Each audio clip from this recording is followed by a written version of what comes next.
Dear ladies and gentlemen, thank you for your participation in Researchers Excellence Network event. It is a great pleasure for us to welcome our dear professor from Slovenia, Professor Uroš Pinterič, who's representing not only his own institution, organizational studies faculty in Novo mesto, but Jean Monnet chair position as well. And today it's our great pleasure to have Professor here because we are going to deal about very important issue for nowadays Europe context, in search of the deal, Brexit and beyond. So do not forget that you have the possibility to give some questions online in the chat line for online participators, as well as those who are sitting here in the room, be ready for the discussion with the professor. So Professor Uroš, thank you for your attendance and the floor is yours. Thank you very much. So good morning, everybody. First, thank you for the invitation, especially to my colleague and dear friend Vita, which is welcoming me here for, I think, would be 5-6 years, something like this, and approximately 10 times that I'm visiting Šiauliai with different topics, with different lectures. So sometimes it almost feels like home. It's just the question of cold, because I'm a bit closer to the sea, to the Mediterranean Sea, so it's sometimes surprising in the morning when I wake up here. Thank you once again for being with me. Thank you once again for giving me the opportunity to speak on behalf of Jean Monnet Chair, which I'm leading at Faculty of Organization Studies in Novo mesto in Slovenia. I'm trying to, one way or another, promote some European topics, some issues which are happening. The project of Jean Monnet Chair that I'm leading is called European Union of Tomorrow. It's mainly concerned with two major things. One is general political situation in Europe. What's going to happen next? Because the project was awarded in 2017, which is approximately 1 year after the Brexit referenda, and at that point it was very obvious on various levels that question of future in European Union becomes much more important than we think, because before that it was mainly about how to manage the European Union, how to manage different policies. After 2016 Brexit referenda, it became a question of what we can expect in the future. And at that point, every political scientist actually becomes a bit of the historian, because if we want to see what the future brings to us, sometimes we need to understand the history first. The second part of this project, it's connected especially with, let's say, younger generation. What you can expect from the European Union, not just in the sense of the political organization, but also in the sense of how you can see yourself in the future Europe, especially from the basic question, getting the job, maybe a bit more traditional one, because one thing that I'm still ignoring is that your job's going to be, in general, pretty much different than the jobs that we have today. There is about 20 years difference between you and me in general, I would say. And but for those of us who are in the working positions for some years, we still hold kind of traditional jobs, which are called, in our case, mainly lecturers, professors, whatever it is. But for our colleagues elsewhere, it's, administrators, service providers, or whatever it is.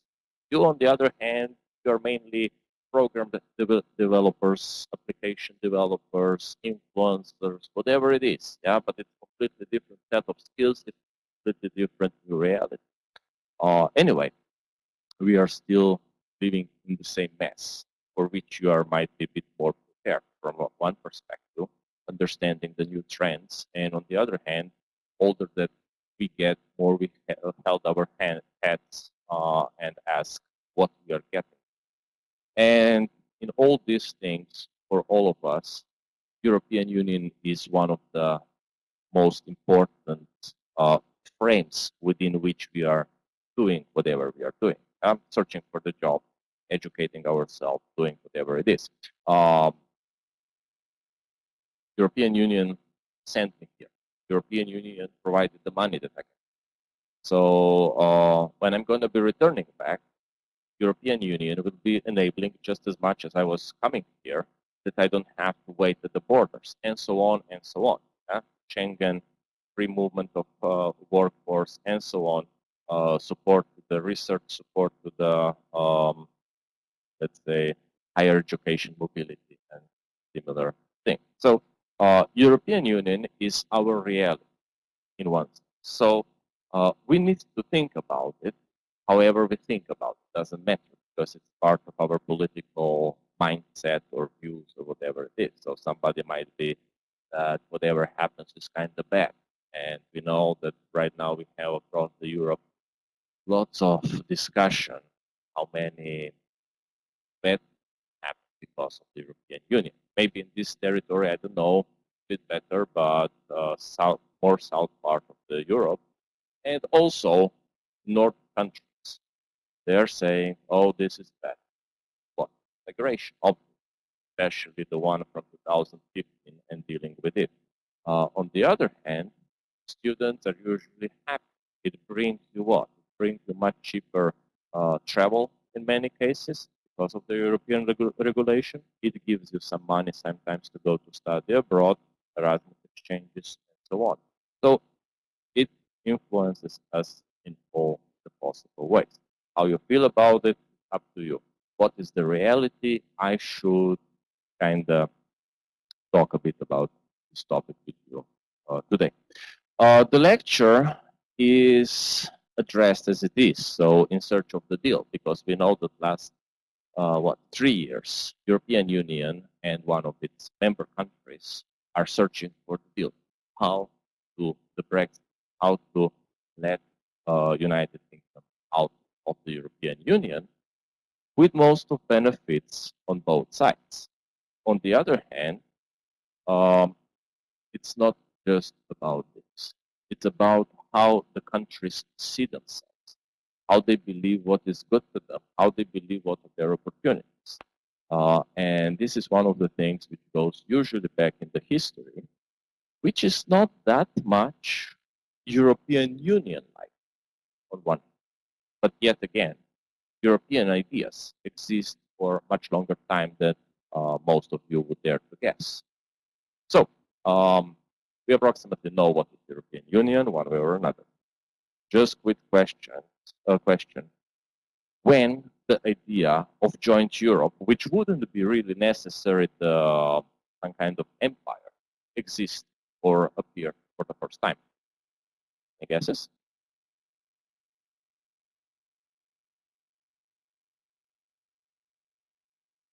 When it was first mentioning of idea which today is realized partially in the sense of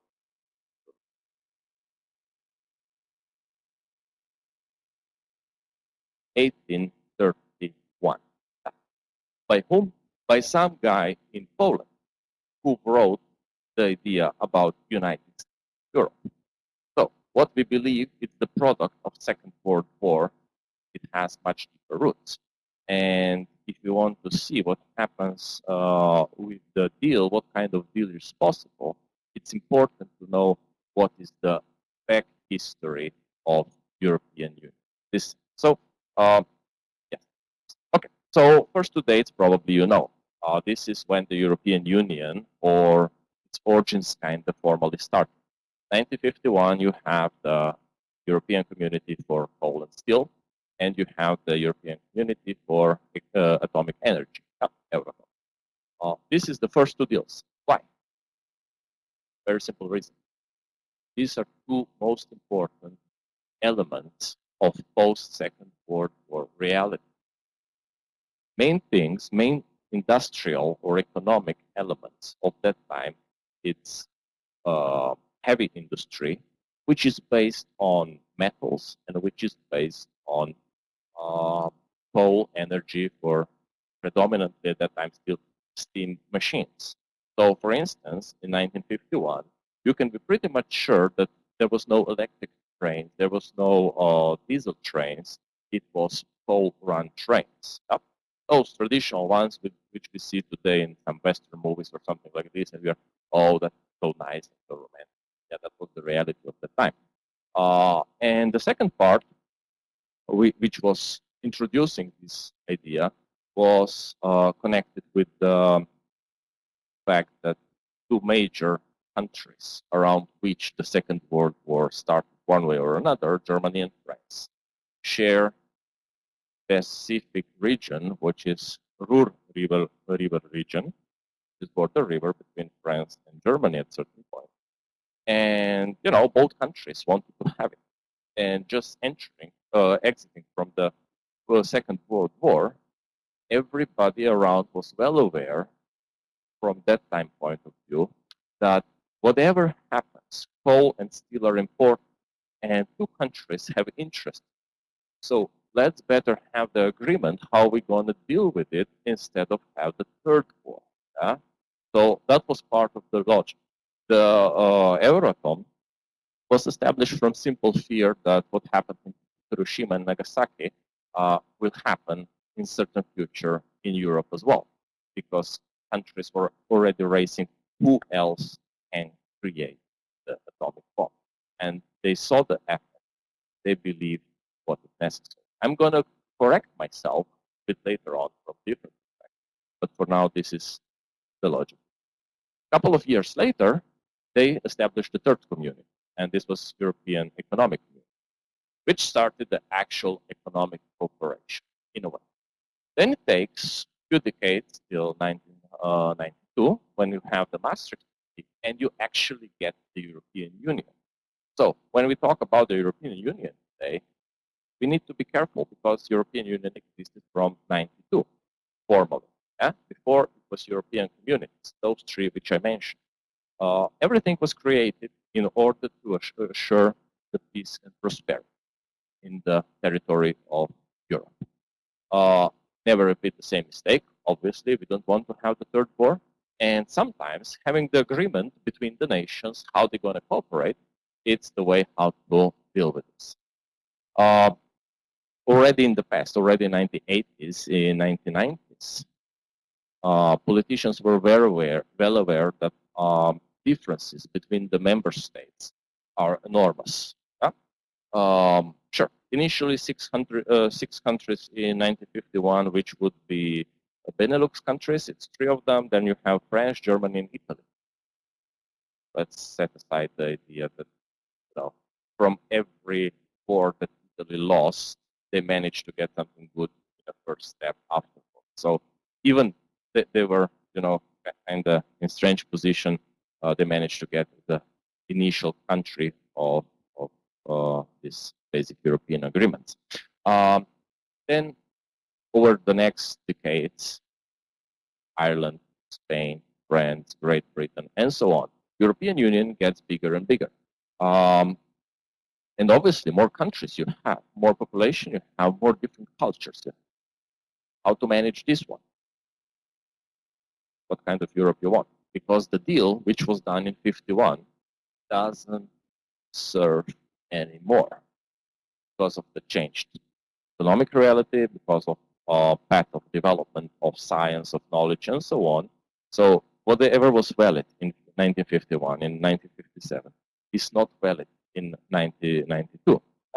So they need to figure out how to organize the Europe. At that point, they had already different scenarios. What kind of Europe you want to have? You might have a la carte. What it means? European unions or European communities, regardless of everything, were behaving as somehow state-like organization. It's not a state, not a federation, it's not anything but international regime of a type, but they had the idea to behave state-like. What this means? They were deciding on policies, European policies, agriculture policy, education policy, security policy, whatever it is. Yeah?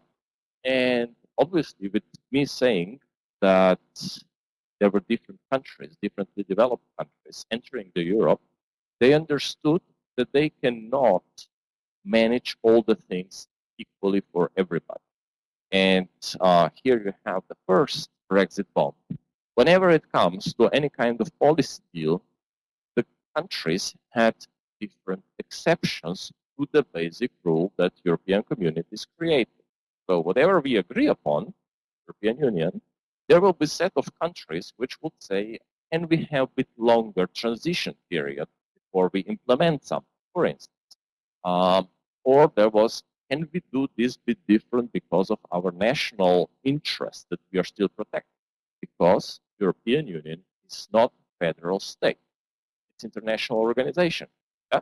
So from this perspective, whatever the rule is, everybody can get some exceptions now. And Great Britain, even if not one of the first countries entering the EU, was pretty much effective with asking for the exception or getting different time periods, or saying, oh, we would do this a bit more, let's say, liberal way or a bit more British way. And the European Union said, yes, okay, obviously, we cannot enforce completely to respect what we agreed. So yes, we can agree to some exception. Okay, so a la carte. You're selecting which policies you want to deal with and which you don't. It's not really working this way, but it was one of the options just available how to see the future of Europe. Second, it's thinking about the center and periphery. In the time when the concept of center and periphery first appeared in late 1980s, early 1990s, it was completely different setting. There was no 2004 big enlargement of 10, mainly Soviet bloc countries, as Baltic states, like Slovenia coming from Yugoslavia, then these Visegrad countries, which is Slovakia, Czech Republic, Poland, and Hungary. So it was huge set, and it was huge shift in what is center and periphery. But even before this happened, when we were only in the process of transiting from Soviet into the Western setting of the countries, it was very much the story that there was a center of developed states and there was a periphery of underdeveloped states like Ireland, Portugal, Spain. Today we are considering them well-standing economies, well-standing countries, and we don't think about them that only 2 decades ago, approximately, or already 3 kinda, they were countries with economic problems. Yeah? And obviously, Ireland, for instance, can thank a big deal to especially European Union for its progress over the time. So we need to understand this kind of things and these kind of scenarios. There is a couple of more of them, but basically they are following the same logic. What we want to do with differences in interests and differences in ability to deal with the problems that we have. I mentioned already before a couple of things. So first mentioning the idea of joint Europe in 1831 by some Polish author. Now I'm getting back into the history just to raise then the reality out of it. The Napoleonic Wars, why they are important? It was the last attempt before the European, not really the last one, but last which was imperial, right? Before entering into the system of European communities. It led to some specific agreement which says no European Union for next 100 years. In 1814, when the Napoleon was kind of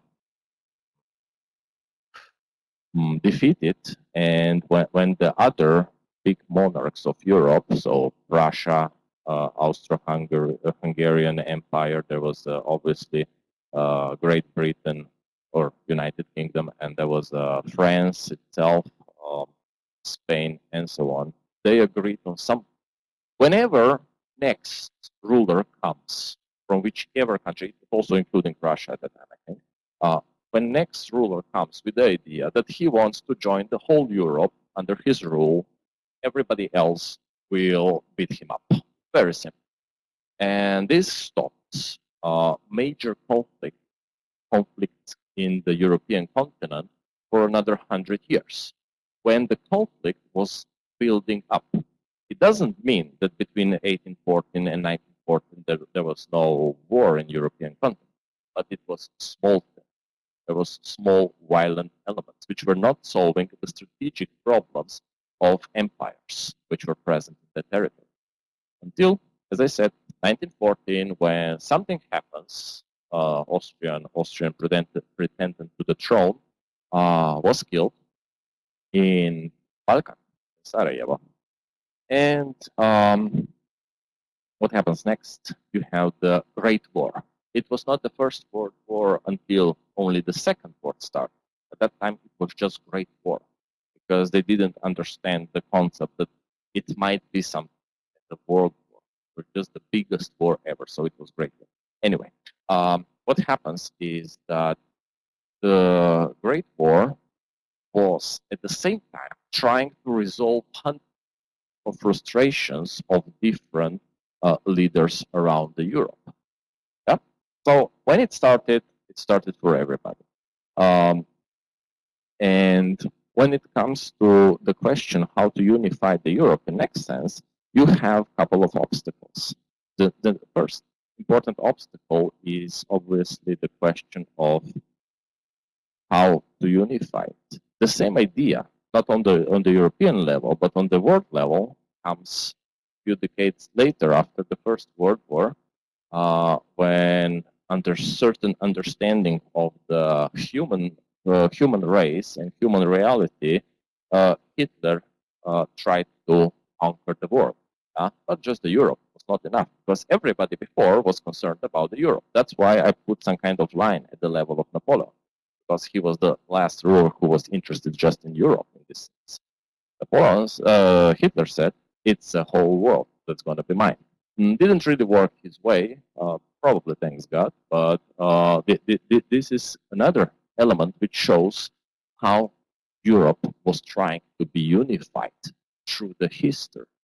It was always about violence, it was always about war, it was always about somebody's superpower.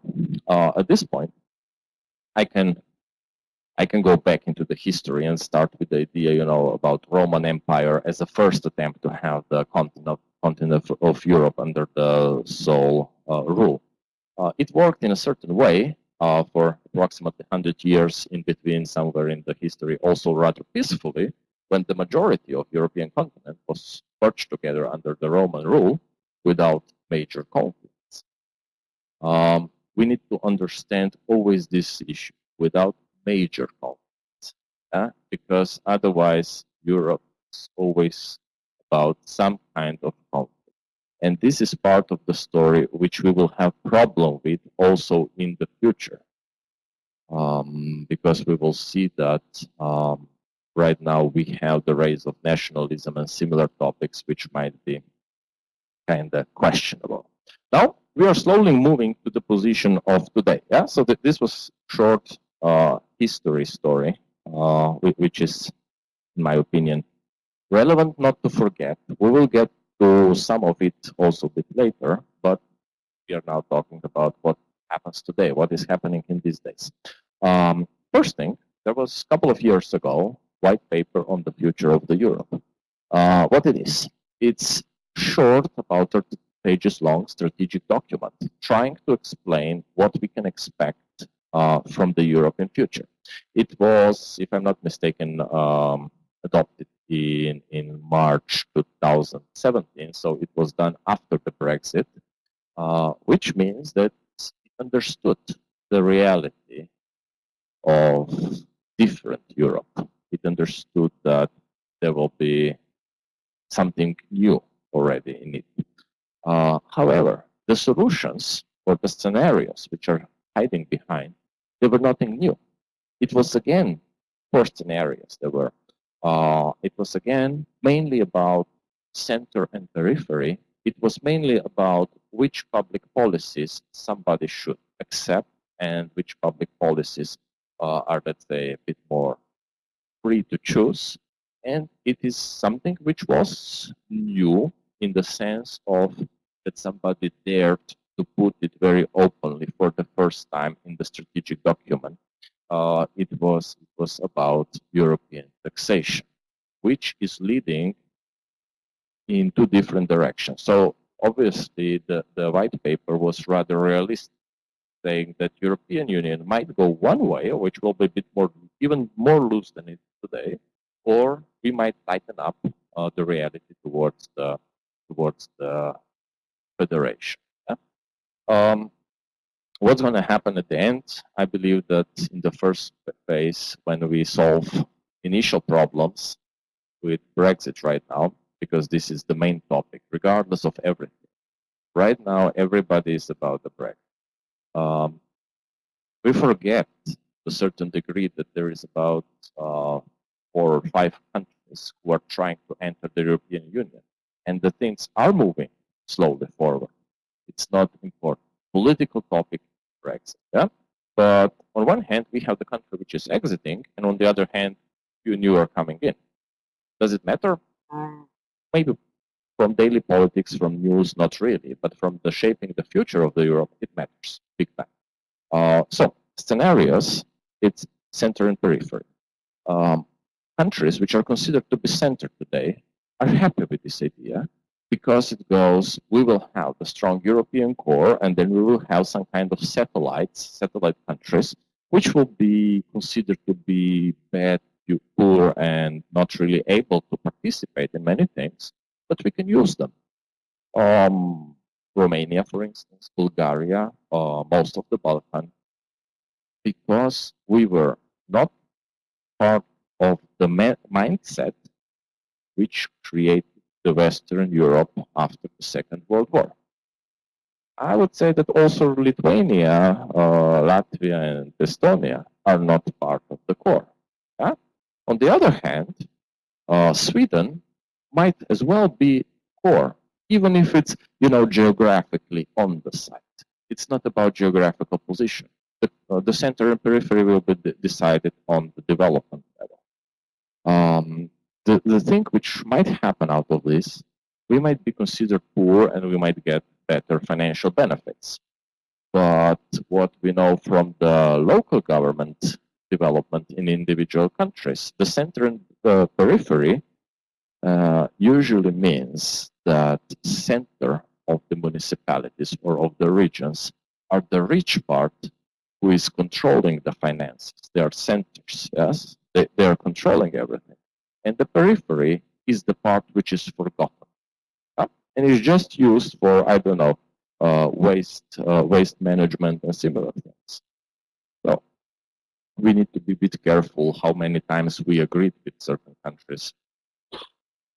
How many times we agree with certain countries on certain scenarios, and we shouldn't forget that if we oppose these ideas, it's our right, and maybe sometimes European Union might have different shape because of this.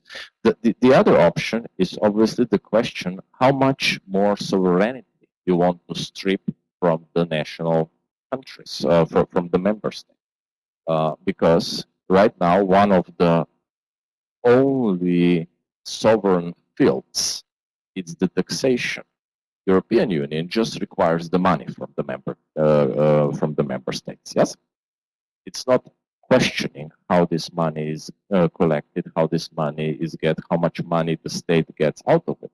But white paper is asking about direct European taxation, which means that certain amount of money will be extracted without decision-making process, if this is okay with certain country or not, to the European budget. it secures European functioning, but it reduces the fiscal sovereignty of the countries. Yep.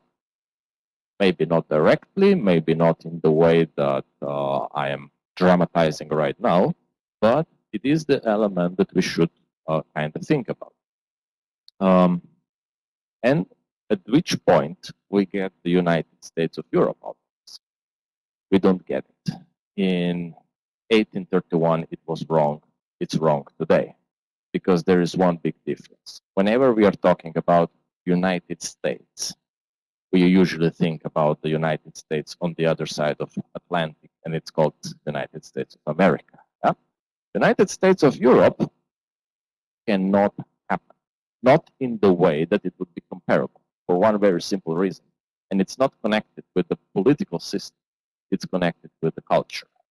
United States of America are melting pot for every possible, European culture that entered that territory, and obviously killed lots of American native people. Yep.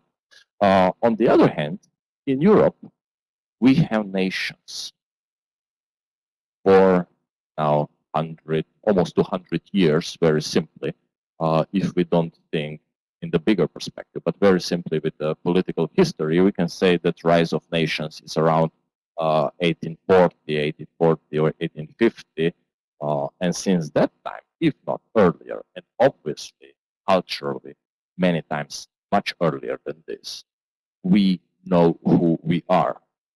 Yeah? Slovenians know what it means to be Slovenian, even if we are not aware of this. Lithuanians know what it means to be Lithuanian, Polish as well, and so on and so on. And out of this story, it's very hard to get something which would be united. Yeah? We had in 1980s huge stress within the European communities or European Union in general on multiculturalism. Yeah? And it was about how different cultures can live together without stepping on each other's fingers. Yep. And from this perspective, creating United States is impossible. We can find the deal one way or another, which will be good for everybody, which will benefit everybody, and which will enable next decades of relative prosperity for all the member states. But when we start about the political project of some kind of unified Europe, we have the problem with the history, which will come out sooner or later. We can see this, for instance, through the events which are happening right now, like migration crisis, when different countries see the question of migration in different way. Yeah? So in some cases, we are welcoming the migrants from, let's say, Middle East one way or another, because we need them. When we don't need them anymore, they are not welcome, and they need to go somewhere else. Usually to the dumpster countries, like Slovenia, Slovakia, Romania, whatever it is. They don't have the place in Germany anymore. Why? Because they have enough people to cover all jobs that are unworthy of great German nation. It can be France as well, but France has a bit different problem here. Or because they cover all the high-end professional jobs. We need to know that in this generation or this wave of migrants from from Middle East and so on, there are not just the people who are, poor in all aspects. There are well-educated people among them as well. And all the countries in Europe, they're missing high-profile workers. They need some extra education to adapt to the European conditions or to the conditions of individual European countries. And on this basis, you can have the doctors from Syria operating, no problem. And Germany understands this because they don't have enough of their own workforce for certain profiles. But when these jobs are filled, then the Germany is not that much welcoming anymore. And it goes with every other country. Then it comes to the countries which have less political power, and in this perspective, what happens? Obviously, it happens that we start to have second type of the migration crisis. What to do with the guys that we are not able to accept anymore? Unfortunately, this is what happened just after the economic crisis of 2008. So those two things, even if not connected by themselves, because one is the Middle East problem and one is the European problem or global war perspective, but the economic crisis was hitting Europe from the Europe. Yeah? Migration came from outside. So when you combine those two things, you get into the situation that you don't understand anymore what is the right way, how to deal with this. You need to fill in the jobs, but at the same time, you're just recovering. You don't know what's going to happen next. And what happens in different countries is that, yes, we want to move out, we want to move in better conditions, and we are actually the economic migrants together with technically millions of people from East Asia. We are competing for the same jobs. And for us, it's a free market. For somebody else, it's the question of foreigners entering their countries. What we have? Free movement, which is one of the four basic European, free movement of workers, which is one of the basic European values. And at the same time, we have the question of xenophobia. So how it's combined? Very simple, because people who feel endangered, they don't understand the difference between the workers from one context and workers from the other context. That's why we are always saying, all those immigrants, they are stealing our jobs. Here is additional issue. They are stealing our jobs. What this means? Usually, very simply said, we are not good at the work that we should be doing. Because if we are good at something, then we will get the job. Yep. And at the same time, economy, free market economy, obviously always tries to lower the price of the workforce because it's the most flexible part of it. So if we are willing to work for less, we will more easily keep the job. Is this good for us? No, not really. But that's why, we are moving to certain countries, then the immigrants are coming in and so on. And for instance, maybe most curious case, which is not right now directly connected to the European Union, but it's part of the European bigger problem, is that in Kosovo, which, at a certain point was part of Yugoslavia, predominantly Albanian with strong Serbian minority, became kind of independent. They always want to be independent in the sense. And Serbia was not really happy about this because of the historical reasons. What happens next when the international community kind of grant Kosovo the independence? There was big migration of Kosovo people going to Austria, going to Germany for better life.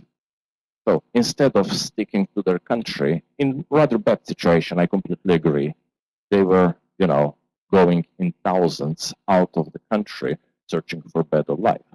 When they got the independence, their basic political demand, how much you care about your country.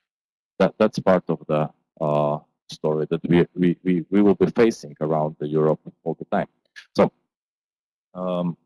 there is a question, what kind of deal we want, not only as European member states, but also as a people. What are the major issues that we are dealing with? I started with them already, and this is the continuation. What happens?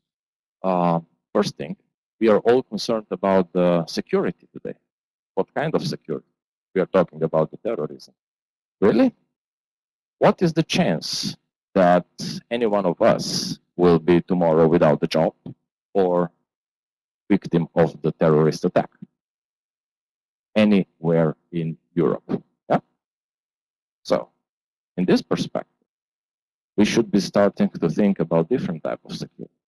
And this type of security, which was not thought over in the European Union for decades, was part of the reason of what happened, especially France, Belgium, Spain, Great Britain. Sometimes there is external terrorist entering with the idea to do something.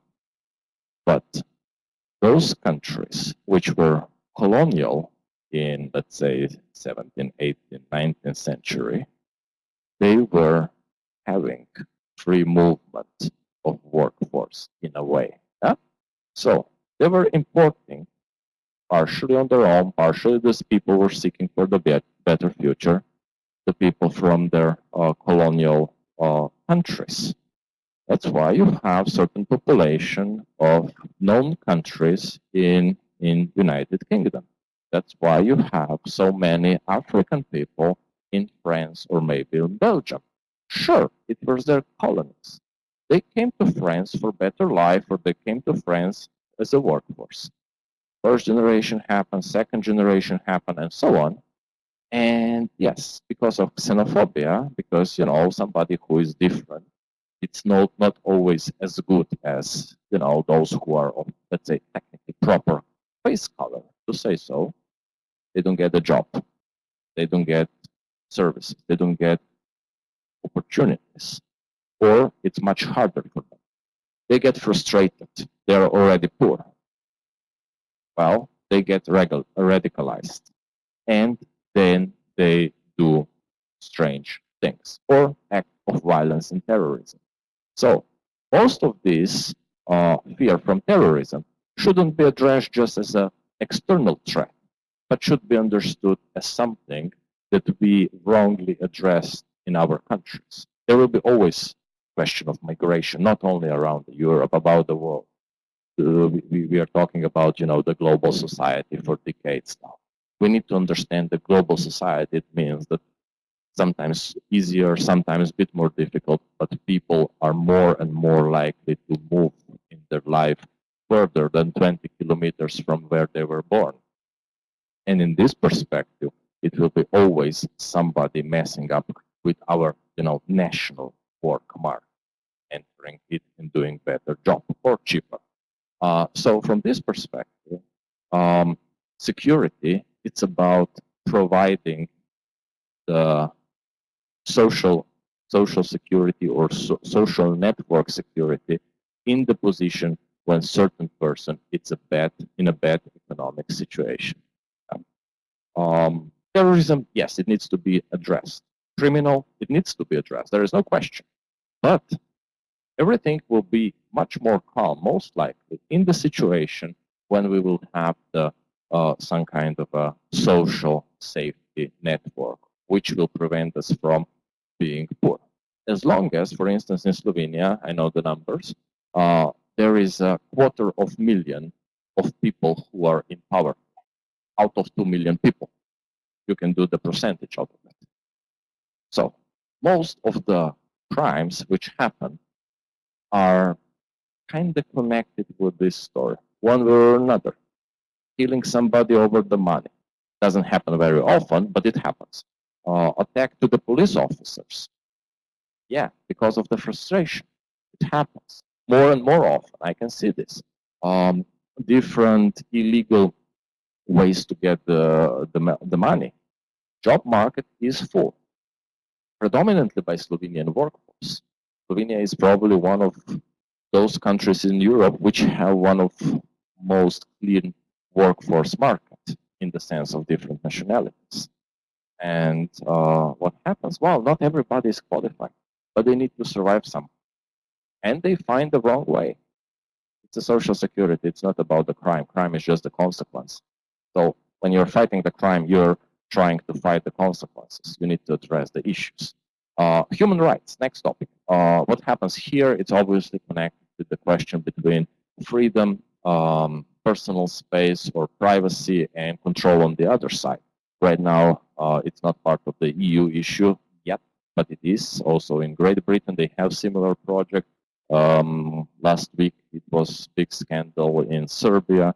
And in China, if you were following the news, there is a system of those high-tech cameras which are not only monitoring the situation, but able to recognize people, their characteristics, their behavior, their mood, different things, which are going towards the Big Brother concept and then total police state and control society. It's not Chinese problem. It's European problem. Maybe not today, but tomorrow for sure. So from this perspective, human rights, what would prefer? How much danger? What is endangering us? This is question of security. What is endangering us and what we are addressing? Yeah. So on one hand, we are not addressing the social issues much effectively. Yeah. And on the other hand, the states are very much keen on addressing the question of the control. You know, when Bill of Rights was written, when the Declaration of Rights of Citizen and the Human Being were written at the French Revolution time, they were not thinking and fighting for this kind of concept that we are facing today. So, what is our history? Obviously, out of these questions, there is always a compromise. How much control, how much freedom, what has the priority, what are the compromises that we are able to achieve. And from this perspective, it's very much important that we understand what's going to be the reality. Okay, role of the state, obviously, and the question of sovereignty within the European Union, I already kind of mentioned it. How much the international structure, whatever it's going to be, should be, and what are the competencies of the states. European Union, with the white paper, it's trying to, as one of the scenarios, or better two, it's trying to strengthen the connection between the European countries under the rule of Brussels administration or European institutions. This is something that founders of the European Union or European communities in the 1950s understood that it's impossible, because when they start to do European Union as a political project, they will start to fight. Today, countries are partially forgetting about this, that if we strip off sovereignty more and more from the European countries, there will be a point when set of countries will jump out, or when there will be the general disagreement on what European Union future will look like. Right now, a few years ago, while Nicolas Sarkozy was ruling the France, to say so, and Angela Merkel was at the peak of her power, you had this important connection between those people, those major countries within the European Union, which was very much pro-strengthening the Europe under the rule of France and Germany. So there were something which would go primus inter pares, so the first among the equals. If those first among the equals would be Greece and Italy, I would strongly believe that Germany and France would disagree with this idea. It's about the political power, and at a certain point, when you start to play with it, it becomes very much concerning, because when the France kind of lost its leading role with, let's say, political turn with Macron, with a new type of government, with new set of policy priorities, Germany stood alone under same direction of Angela Merkel. And then you have it. Joint Europe under predominant role of Germany. Sounds so 1930s, yeah? In a way. I'm not saying anything, I'm not mentioning the names, but economically, something what was achieved, what Germany was dreaming about in 1930s, with different conditions, with different rules, with different reasons. Gonna last? Most likely not. Angela Merkel is retiring, obviously. What happens next, nobody knows. And it might be dangerous, because regardless how I feel about the thing that I was just trying to indicate right now, we don't know what's going to be the next step of the German. And if it changes, it might change the structure of the European Union. So this is part of the uncertainty that we are dealing with today. It's very similar to 180-degree shift in the United States of America policies. Yeah? When you have whatever it is, you might completely disagree with it, but you have somehow normal expectations, what Republican or Democratic administrations will prefer and how they will act in different situations within obviously different economic and technological reality. Then you get next election and you are completely out. And on the global scale, I don't know, or I think I know partially how is the local feelings here around, but from the global scale, Russia right now is the element of stability of the world. Because if there would be similar clown sitting in Kremlin, many different things would happen probably differently. Even if, we know how Russia functions and everything, right now it's the only element which keeps the balance to the American president not knowing what to do, how to do, or not even trying to do it in some kind of predictive manner. Does he have this right? Legally, in most cases, not. But from the position that he held, obviously he can do it. Yeah. So the similar question arises: what happens after Angela Merkel in Europe? Because we don't have any kind of idea what will be the potential course. It might continue the same way. That's nice. But we might get ourselves into the situation that we will get complete shift towards the different logic. Might happen. Nobody knows, but this is part of the uncertainty that we are dealing with. Okay, so next thing. So far, I was kind of scaring you with history, with the different elements that might seem a bit dangerous. But one thing we need to understand: transition is the only reality that we are living in. Sometimes it's a bit more obvious. Yeah, when we change the regime from the from the socialist ones in all our countries, so, in Slovenia or that time Yugoslavia, as well as in Baltic countries, we are facing the same reality. And it was very visible transition. It was something that changed immediately our political system from one logic to another one, and we were not necessarily adapted to it. But it was something that happened over a few years. We understood how democracy should work. Yeah. And sometimes I would say that today we are more democratic in understanding the principles than the countries which were developing democracy. Yeah? But on the other hand, transition takes decades. Transition takes maybe 10 years, no problem. But it's always there. One of those famous statements that only constant is the change. Change is the transition. So, in this sense, Brexit of 2016, so the referenda, it's nothing unexpected. It's nothing that it should, be big deal about it. It's one of the options, because still the European treaties are proclaiming that there is a freedom of the member states to exit. So one of the countries decided with a small majority to execute this right. Nothing wrong with it.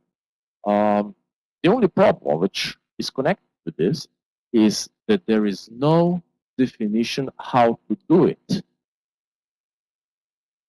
If there will be clear procedure, what happens with demand for exit of certain countries in all the aspects, that would be very simple and very clear.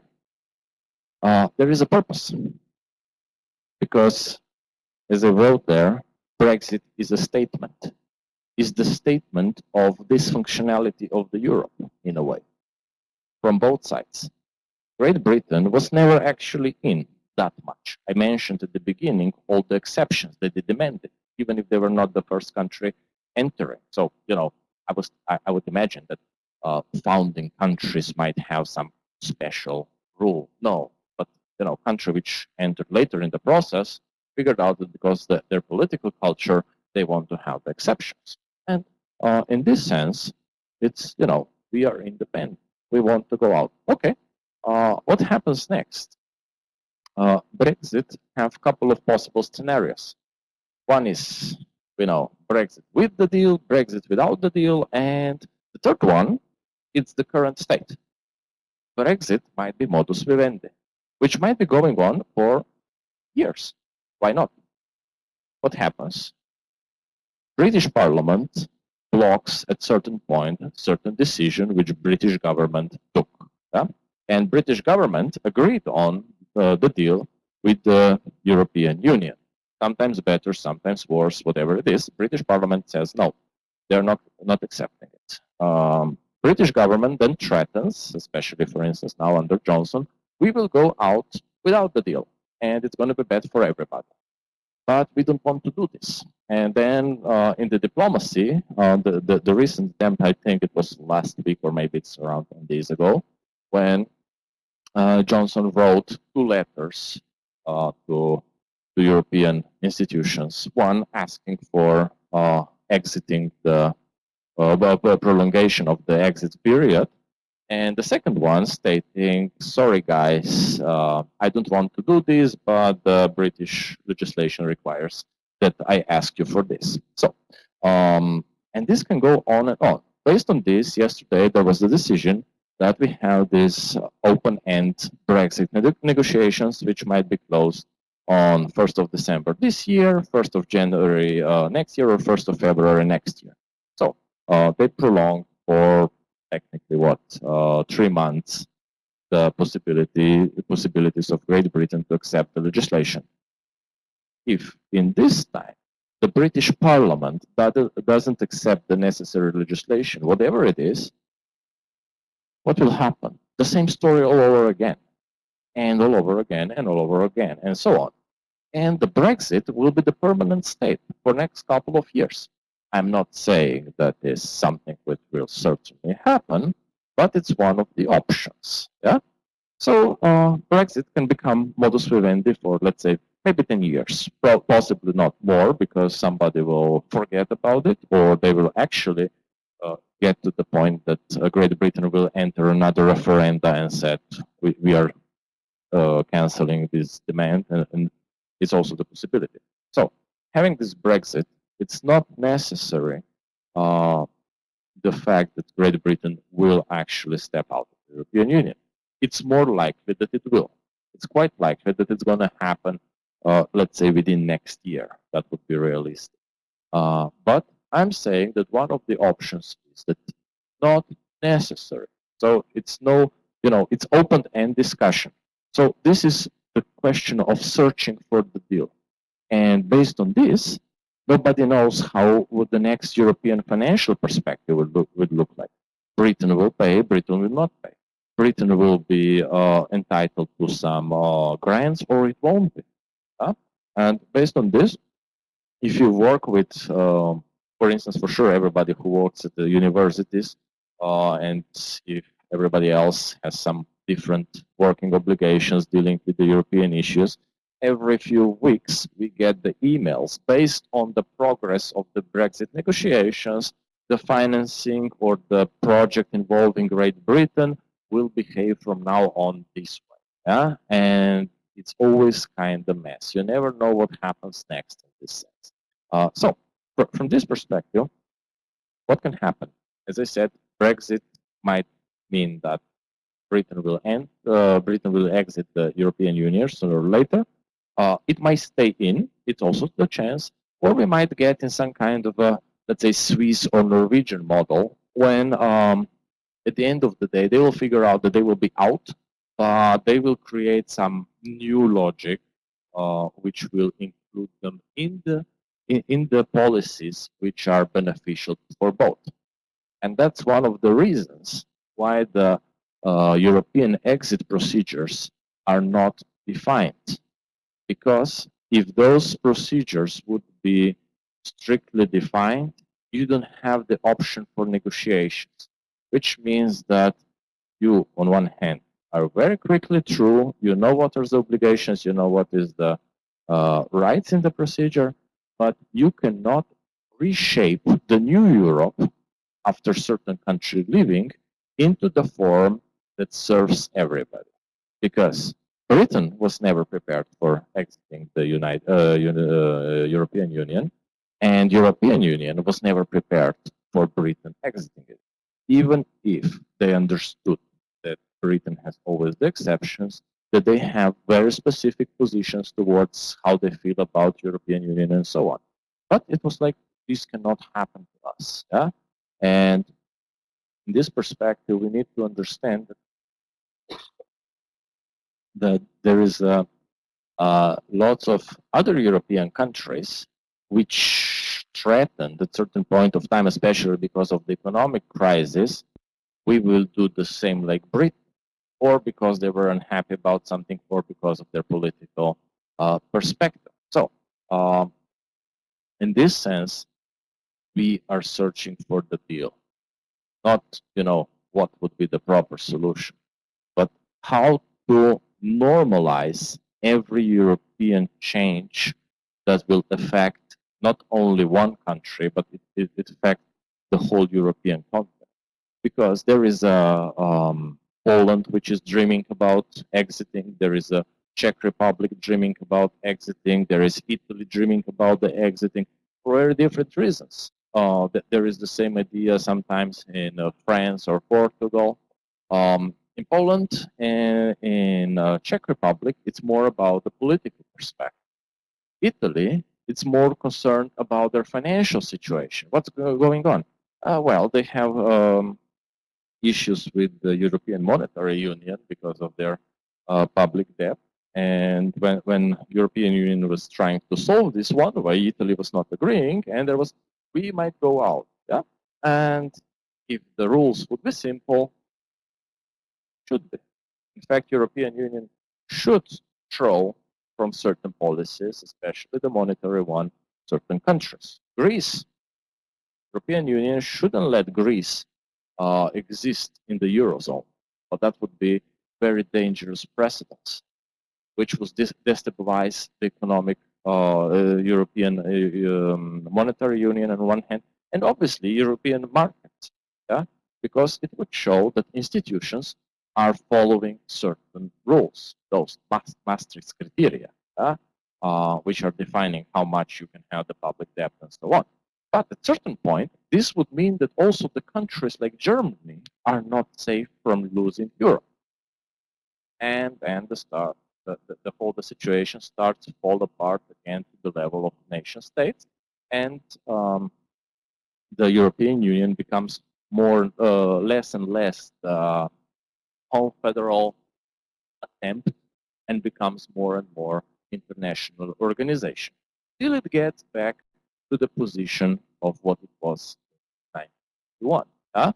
So from this perspective, search of the deal is this ability to normalize any change into the still functional system of the European Union.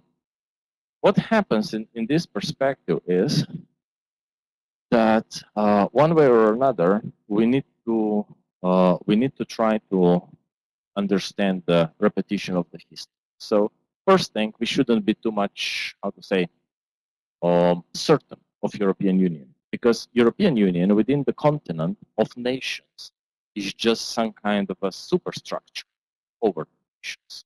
Nations will survive mainly. So Slovenians is one of the smaller nations. We have the population right now of approximately 2 million people in Slovenia, which are considered to be Slovenians, even if they're something else. And there is approximately 1 million people of actual Slovenians living around the world, historically.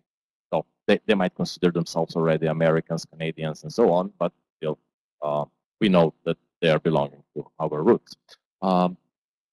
And we survived through many things, from Ottoman Empire to Habsburg monarchy to few attempts of Germanization and so on and so on.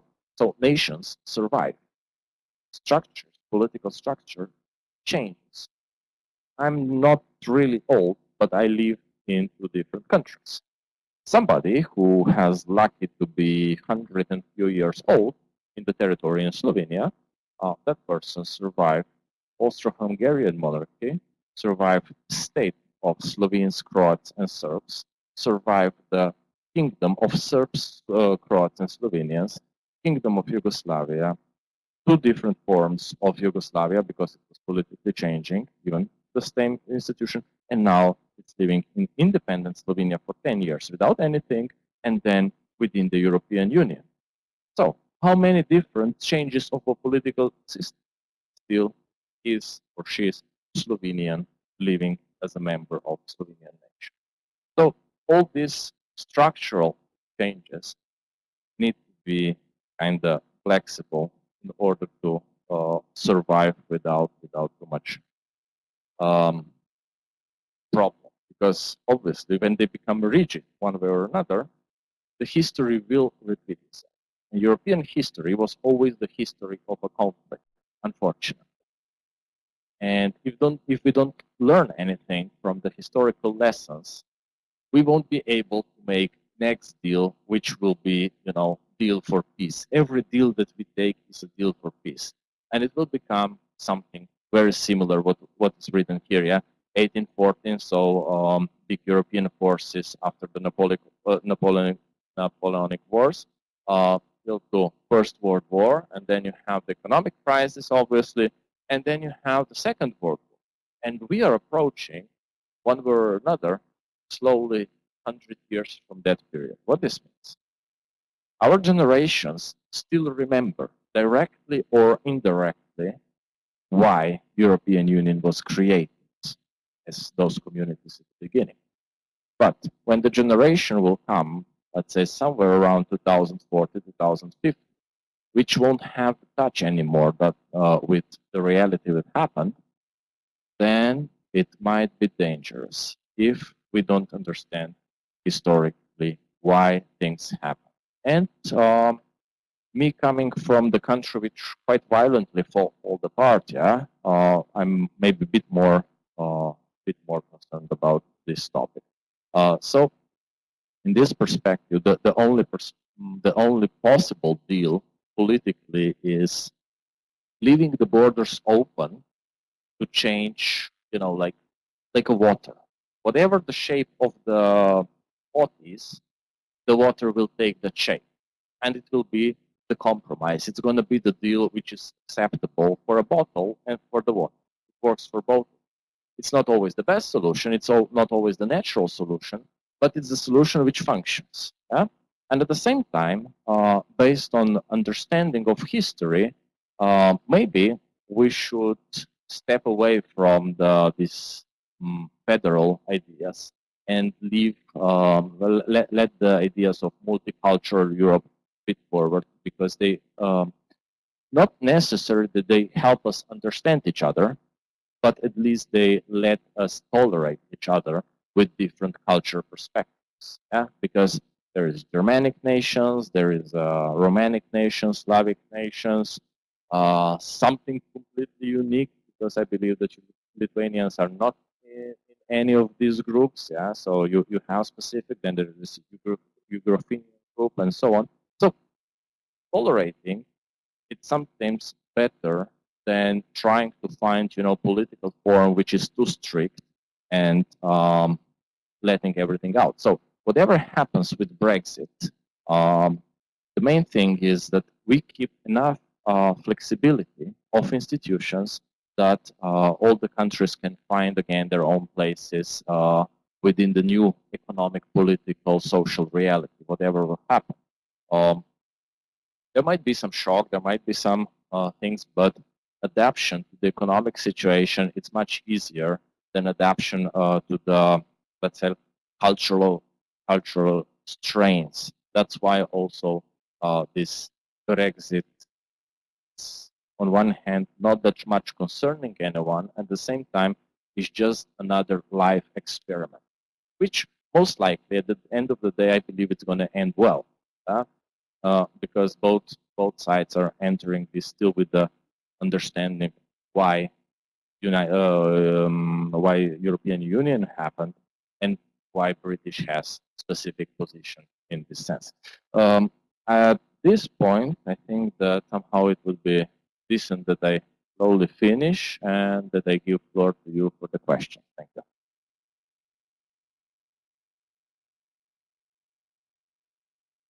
Dear colleagues, now you have the time for some questions and discussion with Professor.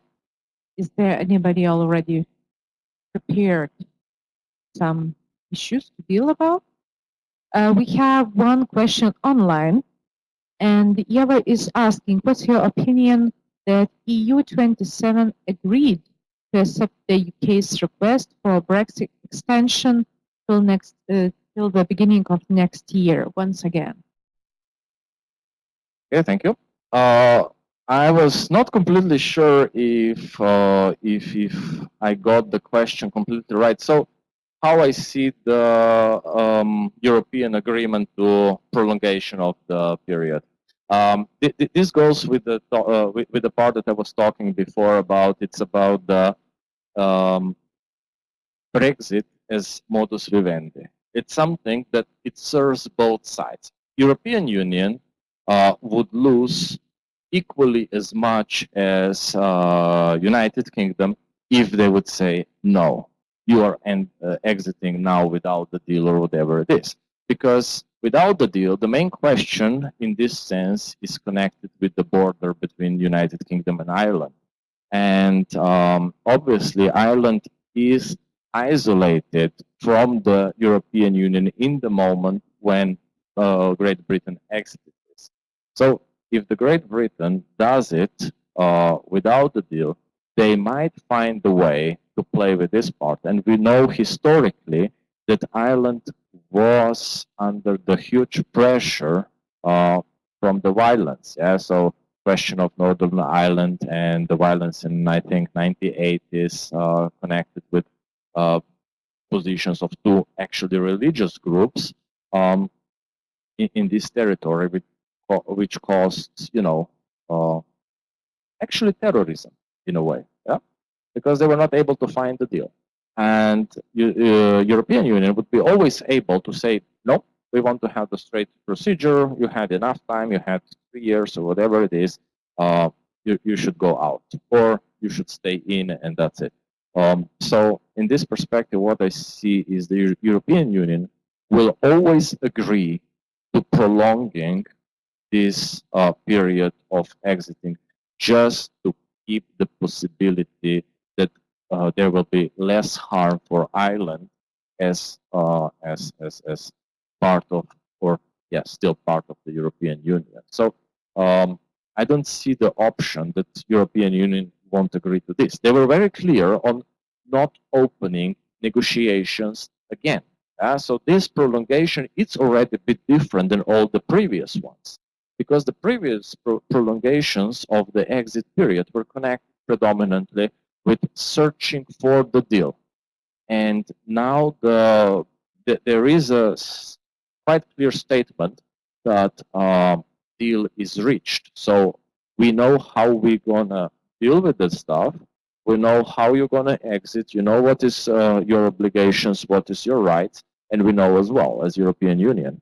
And at this point, it's just about how much more time British Parliament actually needs to accept or to find the proper majority to accept the necessary legislation which is connected with this. So it's not about further changes of the deal. It's about just giving the Great Britain time or United Kingdom the time to find this majority for the proper legislation and to act this way. If they don't do it, then European Union is the bad part, which was not able to ensure that the deal as it was reached would happen, and that would give the United Kingdom again the possibility to renegotiate the things, starting everything from the beginning. In the British politics, there are a couple of changes. Obviously, the Prime Minister was changed, so European Union obviously accepted this because there is no other option and started negotiations with him in, I would say, a bit different manner than it was done with Theresa May before. But still, it was prolongation of the process. The second very important thing, which is necessary to understand, is that in next days, if I'm not mistaken, the Speaker of the British Parliament will step down, or at least this was promised. Yeah? The Speaker of the British Parliament, which was very, how to say, prominent figure in all the procedure and has the right to advance certain propositions or questions or topics and refuse the others to the agenda of the House of Commons. He was, on one hand, I would say, in a way, very fair for the democratic debate within the British House of Commons, but at the same time, he was part of the issue. I don't know what's going to be next speaker and if he actually steps down on 31st of October as I understood. But if he steps down and if the next speaker it's politically, let's say, more strong on one side or more inexperienced, it might happen that things will develop faster. But if they get new speaker who has the similar position as Berkel, that speaker will again postpone deciding on this issue by letting, for instance, some additional amendments in, by letting the discussion on the topics which are destroying the possibility to reach the necessary majority for voting for this legislation which is needed. So Speaker of the House of Commons has very strong role in this sense, and even if he's not, Prime Minister of the United Kingdom, it's a visible person in this sense, and it's always the one who is fighting with the European Union one way or another. Yeah, it's the voice of United Kingdom. But within the Parliament or within the House of Commons, Speaker is the one who is actually manipulating who will get the word, who will get the possibilities to participate. And by this, obviously, you are able to influence the final voting result. Yeah? And Berko was, as I said, very democratic in the sense that he was always supporting the voice of the minority, because this is it. Yeah? When you have the democracy, it means that the minority needs to be heard. But when the minority has more time to be heard than, in the parliaments where the procedure just goes through the government and then it's just raising the hands, yeah. In this situation, the shift of the votes, it's much more likely, especially based on the situation that stability of, let's say, these parliamentarian democracies, as we know it in most of European countries, government, when gets the majority of within the parliament for the first time, if there is no political crisis, has this majority through the whole term, more or less. Yeah? But in the British case, that's not that much stable. So the votes can shift one way or another. So members of the parliament are much more independent, despite belonging to political parties. They're much more independent in their voting behavior on one hand, and the speaker can influence this by the debate. So prolongation is just the European Union trying to make sure that nothing bad happens if British Parliament decides that they will block the procedure for a bit longer. I have one provocative question. Is there any argument for Prime Minister to convince Parliament and voting people to vote for a Brexit legislation, except the results of referendum of Brexit? Are there any more arguments to convince them? Thank you. if there are the arguments of Prime Minister of Great Britain to convince the Parliament to support the legislation necessary in the connection with Brexit, well, yes, it's going on for as long as it's going. So all the time when they are dealing with the question of how the Brexit should happen, under which conditions, in which manner, whatever the circumstances around are and would develop, is basically losing the time. So Great Britain and European Union would solve this issue, let's say 3 years ago or whatever it is, 2 years ago, maybe sometimes it's always needed, yeah? But if they would solve this 2 years ago, they will have the new situation on which they should be working 2 years ago. It means that European Union is living 2 years in uncertainty. What's going to be the final deal? How it's going to work out? Especially since there is demand for new referenda, for turning around the Brexit demand and so on. So it would be possible that at certain points somebody, even if, again, British politics, if Speaker of the House of Commons steps down, there is a new person, he might put to the vote the opportunity for next referenda on exiting the European Union. Referenda happens within these 3 months. Politics is able to organize when necessary many things very fast. And if British people now vote that they would stay in European Union, that's completely new situation. So longer the period of time is, more is possibility for such uncertainties. I'm not saying that anything of this happens, that will happen. It's even remotely possible that it would happen. But more time, more chances for this kind of situation. Economy, European economy and British economy, both they are losing for at least 2 years now by not knowing what happens next. We know that lots of British companies move their seats into the Belgium or some other European countries to keep the benefits of being still European Union company, to say so. And if this would be done much faster, it would be much more clear what was necessary and what was not. And the companies for 2 years would be able to behave economically and not just thinking what is the proper strategic decision.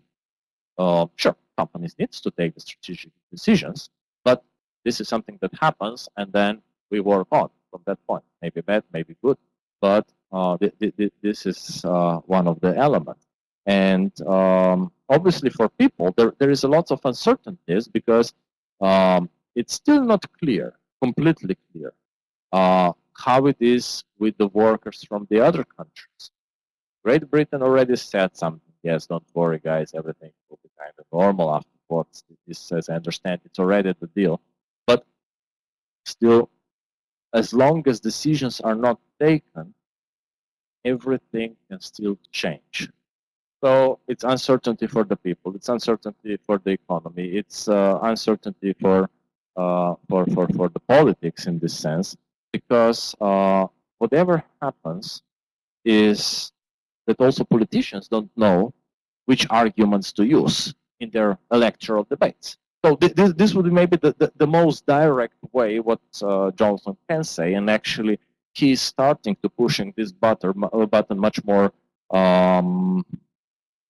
much stronger than it was done before. So early elections in Great Britain are becoming kind of option, very much realistic one. Instead of having another Brexit referenda, Johnson is threatening with the early election in the case if the situation doesn't work. And obviously, in the open situation, early election, it's not good for anyone. It's not good, obviously, for the whole Brexit story, because that would mean that, new election, new composition of the government, might be completely different structure, and we are at the beginning again. That's one option. And the second thing is that early election with strategic open issues would mean that politicians cannot count that the voters would behave in a normal manner. Because I would say that everybody in United Kingdom right now has a over the top of the hat of the Brexit, yeah, like I would say also most of the Europe, and it means that voters can shift based on this topic. Because if early elections happen now, the only relevant topic will be around the Brexit. So on which side of Brexit is who? And I would say that right now the majority of 50% plus one for Brexit, it's not possible anymore, which means that lots of politicians who were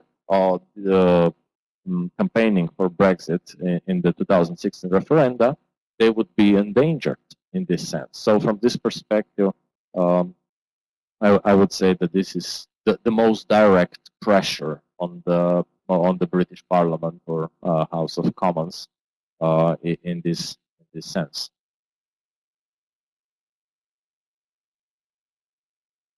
Thank you, Professor. And as our time is running very fast and we are coming to the end of this public lecture, I would like to thank everybody who were participating in this room, as well for those who were participating online. We hope that Professor could have a good chance to share his knowledge with our students, with our scientific community, as well as we are hoping to see Professor Uroš again and again in Šiauliai University, because European Union issues are very important for both Britain as well for other 27 countries in the EU. So I wish you to have a good day today, a good afternoon. Good luck in your scientific research. Professor, good luck in your Jean Monnet activities. And we hope to see you in another event of Researchers Excellence Network. Thank you so much.